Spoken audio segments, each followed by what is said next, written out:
دلی افسوس ہے کے پی کے کی عوام کے ساتھ مجھے کہ ان کا وزیر اعلیٰ جو ہے وہ صرف اڈیالہ کا مجاور ہونے کے لیے جو ہے وہ بنا ہے اور اس نے صرف وہ کام کرنا ہے کہ خیبر پختونخوا کی جو عوام کی مشکلات ہیں ان سے ان کا کوئی لینا دینا نہیں ہے.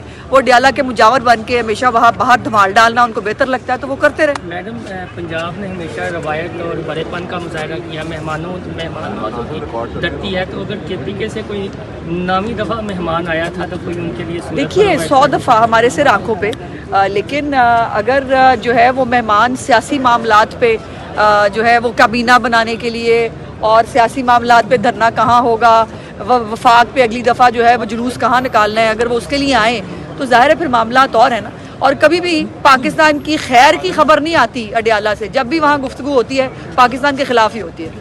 آکسفورڈ سے بھارت بھاگ گیا ہے, بات کرنے سے کیا کہیں گے کہ یہ کس کی فتح ہے اور آرمی چیف جو ہے کوئی دوسری رائے نہیں کہ یہ پاکستان کی اور پاکستان کی جو بہتر خارجہ پالیسی ہے اور اس کی تیاری ہے, جھوٹ کے پیر نہیں ہوتے. اور انڈیا جو ہے نہ آج تک اپنے 8 رافیل جو گرے ہیں نہ وہ اس کو آج تک جسٹیفائی کر پایا ہے, اور جو حرکتیں وہ اس خطے کے اندر امن و امان کو خراب کرنے کے لیے پراکسی وارز جو پاکستان کے خلاف وہ لڑا ہے اس کو جب جب ایکسپوز کرنے کا ٹائم آئے گا انڈیا ایسے ہی بھاگے گا. سلائی مشینیں کب دے رہے ہیں؟ سلائی مشینیں دے, لوگ بھی امیر ہو جائیں. ماضی میں بڑے لوگ امیر ہوئے, آپ بھی کوئی سلائی مشین دے دیں. سیدھا سیدھا کہو نا بھائی, نہیں ہے مہاتما کی طرح کی قسمت نہیں ہے بھائی عام لوگوں کی. ہماری سلائی مشینوں سے اربوں روپے نہیں نکلتے, نہ اربوں روپے سے بعد جائیدادیں بنتی ہیں. ہم کیا کریں, ہم غریب لوگ ہیں.